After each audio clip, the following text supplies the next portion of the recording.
بسم الله الرحمن الرحيم به نستعين إنه خير ناصر ومعين وصلى الله على سيدنا محمد وأهل بيته الطاهرين ولعنة الله على أعدائهم أعداء الله إلى لقاء الله أما بعد اللهم وفقنا لما تحب وترضى.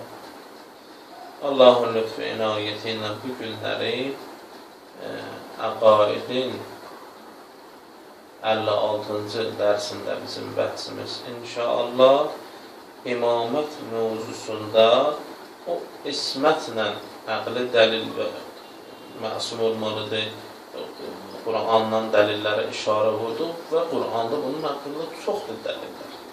Bir dənə, iki dənə deyil, çoxdur. Mümkün deyil bu şübhəni açsınlar ki, adam məsum ola bilməz. Quranda buna cavab var. Quran-ı Kərimdə bunu bir neçə dəfə də əvvəllər mən buna işarə olmuşdur. Peyğəmbərlik, ki, ismət mövzusunda buna işarə olmuşdur. O da bundan ibarətdir ki, orada diqqət edin, həmin dərsə qaydın, həmin ayələrə diqqət edin. O da bundan ibarətdir ki, Quran-ı Kərim neçə yerində Allah-u Teala şeytanın dilinə mi sözü deyil? Şeytan and içir ki, Allah sənə bütün bəndələrimi yoldan çıxardacaq. Bir dəstədən başqa, müxləslərdən başqa. Ya Allah-u Teala üzünü tutur, şeytana deyir ki, sən məgər alinənsən ki, səcdə eləmədin. O, bəzi ali məqam sahibləri var ki, görsən, yəni onlara hökmlərə aid olan bəhsi var təfsirdə ki, o nə demək, yəni onlara təklif gəlməyib, bu nə hökmdür? Orada işimiz yoxdur. O, öz yeri var təfsir. Fəqət burada bəhsimiz Qurandan biz görürük ki, məsum insan və bəşər içində var. Və hətta biz o vaxtlarda demişdik ki, məsumluq düşüncəsi cahiliyyət dövrünün insanlarında elə formalaşmışdı ki, və hətta bu əcibdir, Məsihiyyət və Yəhudiyyətdə də var. Məsələn, onlar siz keşişlərinin, köhnə qədimi keşişlər, mənim 16-cı filanın, 17-ci filan, papanı mənim neyin, mən bir dəfə bir türkcə bu keşişlərin bir kitabxanada gördüm, xatirələr, tərcüm olunmuş, türk dilinə tərcüm olunmuş kitab idi. Filan papanın xatirələri, filan papanın xatirələri 16-cı, mən nə bilim nə idi, onun bir xatirəsi vardı, çox oxuyandan sonra gülmək tutdu məni. O da bundan fəxri neydi? Ki, bu bugündən məsumluğunu, bu bugündən pak olmağını, bu bugündən təmiz insan olmağını göstərir. Həmin o ərəb cahiliyyəti də bu şübhəni atırdılar. Bu problemi ortaya qoyurdular, bu düşüncə tərzi ilə. O papa nə deyirdi? Deyirdi ki, mən, yazılan bu idi, 2 ildir, özə həmd edir Allah, Allah'a həmd olsun ki, 2 ildir bədənmə bir damcı su dəyməyib. Ya əvvəl-fəz, gör bundan nə iləh gəlir. Düzdür, qınamaq olmaz o Avropa dünyası, o yetimlər, avtuba tutmağı, tuvalətə gedib, pak olmağı, hamamda çinmək, hamam necə olur, bizdə öyrənirlər bunlar. İndi bizimkilər deyir, biz Avropalılar kimi qabağa getməliyik. Hara, onlar qabağa gediblər, onlar elə biz getdiyimiz yolu gəliblər. Siz, biz getdiyimiz, bizi İslamdan ayırmışsınız, İslam festin. Sonra da deyirlər, bizə Avropalılar inkişaf edir. Bu Avropalılar neyin gibi? Xalq yürüşlərinə gəldilər, öyrəndilər hamam dedi. Yoxsa yaydan yaya, çayda, göldə, gölməçədə və yaxud da tarih kitablarını açıb baxırlar. Məsələn, bunda bir boçkanın içine girirdilər, çıxırdılar. Su doldu. Bunların çiməyə qoydu. Bunların ayağı yolu mədəniyyətdə baxın. Bunlar bizdə də. Sonra dedilər, İslamdan ayrı bu pis şey. Sonra zor gücünə. Məktəbə hicabla olmaz, əlində Quran olmaz, İmam Hüseynin təziyəsi olmaz, ayrıldım, sonra əhsən. Avropalılar inkişaf eləmişdir. Gedib bunlardan. Avropalı neyini inkişaf edib? Avropalı da inkişafı nə ilə əlaqədardır? Gəlib İslam'a qoşulmağı ilə əlaqədardır. Məlum oldu. İşim yox onda. Bu bədbəxt hələ o vaxt ki, hələ bunlar hələ öz aləmlərində müqəddəslik uydu. 2 ildir mənim bədənimə bir dənə su deyildi. O yine özünü məsum göstərmək istəyir. Yəni, məsumluq düşüncəsi insanlarda olur. Yəni, belə bir şey danılmaz bir şeydir tarixdə başa. Və hətta əcəb bir şeydir, fəqət bunlar mistaqın səhv tuturlar. Fəqət mistaqın səhv tuturlar. Quran-ı Kərimdə də cahil ərəblər məsumluq anlayışını Allah Teala qılıb. Peyğəmbərə bunlar iradları neydi? Demədilər, sən filan bir iş görmüsən. Bunların nəzərində məsum buydu, insan gəlir yemək yeməsin.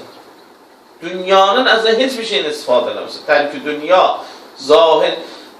Ya məsələn, bizlərdə bir də görürsə, məsələn, o zaman zahid insanları başlayırlar təbliğ eləməyə. Zahid insan nədir?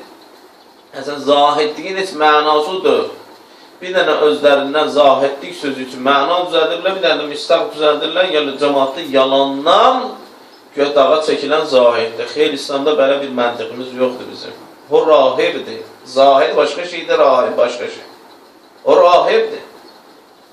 Ona görə Peyğəmbər buyurdu, mənim ümmətimin ruhbanlarına Allah lənət eləsin. Yəni, o dağa daşa tutulur.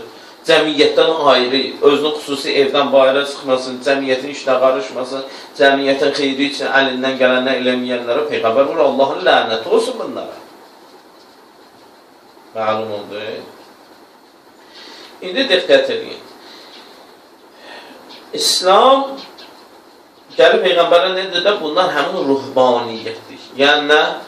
Peyğəmbər yemək yiyir, bizim kimi içki, bu, yəni su içir. Elə şey olar. Bunun mənası neydi? Hətta bəzilər deyirlər ki, bu kinayə deyil Quranda yemək içməkdən məqsəd. Dünyada yaşamazın normal, həqiq bunu qəbul yemək içməkdir. Bunlar nədir? Bunlar işarədir buna ki, yəni Peyğəmbər ayıq yoluna gedir. Bunlar nəcasət xaric olur. Bu pak o cür pak adam deyil. Allah tərəfindən seçilən gələn o cür pak olsun, məhsul olsun. Yəni, o məntiqə baxın, Quran məntiqidir, təfsirdir, inşallah ki, hələlik təəssüflər olsun, müəyyən səbəblərə görə təfsir bəhsimizdir. Yəni, bizim Allah lütf eləsin, tövfiq eləsin, inşallah Allahdan istəyir Həzrət Əmirə xatir, bizə tövfiq nəsib eləsin, o təfsirdir, yenə davamlı ilə ta Quranın son ayəsinə qədər. Onların bəhsləri var Quranda, işim yox. Orada da cahilə ərəb düşünür, yəni belə bir şey Allah tərəfindən gələn, buzu pak uzun. Amma bu ifrata gedir. Bunlar bu ifrat ki, alınmır, təfritə düşürlər bəzi. Yox, normal qaydada. Nə ifrat, nə təfrit. Ən yaxşı orta yol. Sırat-ı müstəqim. Əcibdir. İnsanlara Allah təklif edir, nədir? Vaciblərini yerinə yetirin, haramlardan çəkinin, yəni günah eləməyin. Düz. Fatihə surəsində bizə Allahdan nəsi? Ehdənə sırat-ı müstəqim, sırat-əlləzinə ən'amtə əleyhim, neymət verdiyi şəxslərə. Allah mənə də göz verib, hamiyə də göz verib. Mənə də qulaq verib, hava, oksigen, hər şey. Kimə nə verir mən? Və o kimlərdir ki, onlara bəzi neymətlər verir, məndə yoxdur, məndə o neymət. Mən də məsumlaşım, günahlardan uzaqlaşım, günah eləməyim. Onların yolu, sırat-ı müstəqim o yoldur. Yəni, Quran məntiqi ismət, müşkül yoxdur. İsmətin ifratı ilə və təfriti ilə müşkülü var, Quran məntiqi. Quran əhlinin də o cür. Bəs məlum olur, bizlər diqqət edin məsələyə, çox önəmli məsələdir bu. O da bundan ibarətdir ki, əgər bizlər diqqət edəsək, Quranda deyilməyib ki, məsum insan ola bilməz. Var və insan ola bilər və insan bunu qüdrəti də çata bilər. Ona görə Allah bu təklifləri insana verir. Burada işimiz yox. Əgər qismət olsa gələcəkdə kəlam bəhsin ki, qismət ilahi gələcək bəhslərdə oxuyacaq. Orada incəlik bir məsələlər var. Orada bunun hissələri var. Biz burada külliyyat deyirik, ümumi şəkildə deyirik. Yəni bu müqəddimə dərsidir. Hələ bizdə əqidədə geniş bəhslərimiz olacaq. Kəlam bəhsində orada işimiz. Bəs ismət mövzusu var. İsmət məsum adam ola bilməz, elə bir şeyimiz. Amma biz yəni ümumi imamətdən danışırıq. Yəni əql və Quran çərçivəsində kimlər rəhbər ola bilər, kimlərin rəhbərliyə ləyaqətləri var. Birinci sifət dedik ismətdir. İkinci sifət elmdir. Elm. Bugün bu elmin qısa bir mövzusuna işarə vururam, bəhsi bağlayıram. Bu da bundan ibarətdir ki, əgər bu mənim qabağımda gedən, mən doğru bir misal çəkirəm, doğru bir misal. Mən bu günləri uşağımı göndərəm məktəbə. Əgər mənim uşağım məktəbdəki müəllimdən savadlıdırsa, bunun məktəbə göndərməyin mənası nədir? Yəni mən buna deyirəm, sən ged müəllim və tabi müəllim nə dedi, onu ilə oturdu. Mənası nədir? Çünki o savadlıdır səndən, sən də ona görə tabi oluna. Və yaxud bir nəfər namazda imam cəmaat dayanır qabaqda, bu adam arxada dayanan hər şey savadlı olsa, ali cənab insan olsa, qabaqda dayanan bir savad olsa, hətta namazını düzgün qıla bilməyən olsa, namazın haqqında elmi savadı olmasa belə, bunun qabaqda dayanmasını axır qəbul edir. Yəni qabaqda gedən lider savadlı olmalıdır. Qabaqda gedən öndər savadlı olmalıdır. Savadlı olmalıdır, elmi olmalıdır ki, insanların dünya və axirət müşkül və problemlərin həll yolunu onlara göstərə bilsin. Elmi olmalıdır ki, onlar insanların dünya və axirətin səadətini, xoşbəxtçiliyinə ələ getirmək yollarını göstərə bilsin. O savadlı olmayan bunu eləyə bilməyəcək. Əcib bir şeydir. Elmə Əhl-i Beyt əleyhimussalamlarının, şiələrinin verdiyi qiymətlə də heç bir məzhəbdə yoxdur. Biz elmə o qədər qiymət verir ki, biz deyirik, bizim liderimiz alim olmalıdır. Özü də necə?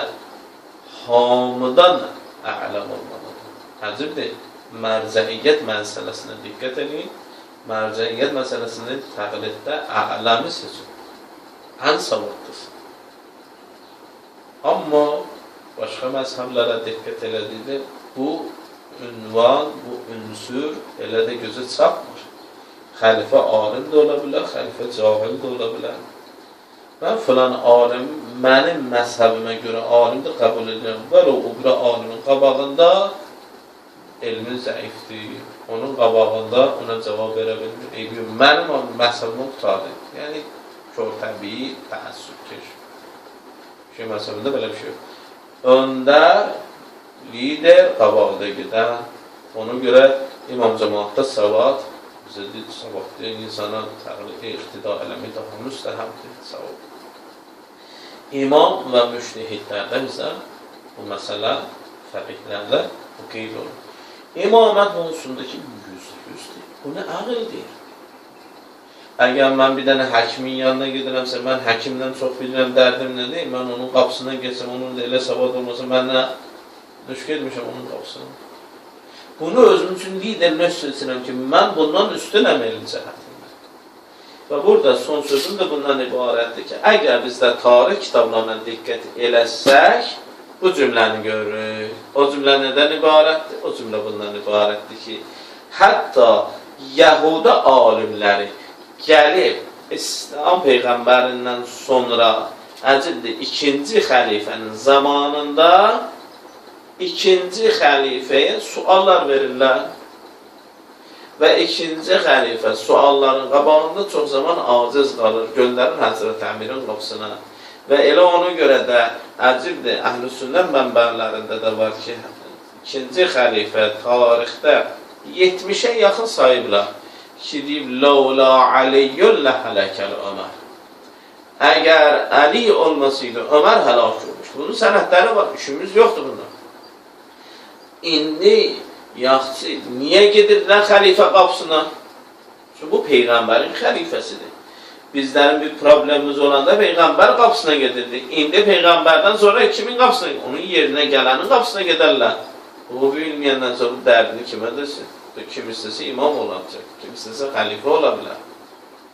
Ona görə Ömər istəmirdi vəziyyət pis olsun, İslam dünyasının vəziyyəti pis olsun, Yahudiyyət vəsiyyət göndərirdi Həzrət Əmir əleyhissalatu vesselam qapısına. Həzrət Əmir, hətta tarixdə var bir neçə dənə Yahudi alim olmuşdur, müsəlman olub, hətta Əli əleyhissalamın tərəfdarlarından olub, tarixdə var. Deyirlər ki, sən Peyğəmbər canişini, sən Peyğəmbər xəlifəsi üçün Peyğəmbərlə ala biləcəyimizi səndən biz ala bildik. Yəni bunlara baxın, bu əql bunu qəbul edir. Və inşallah bizdə gələn dərsdə inşallah qismət ilahi Quran-ı Kərimə istinadən elmi bir rəhbərdə Quran-ı Kərimdə nümunəvi bir ünsür bilinir. Onu inşallah zikr edəcək. Sonra imamət bəhsində digər bəhslərə işarə edəcək. Elhamdülillahi Rabbil aləmin. Sallallahu ala seyyidina Muhammed və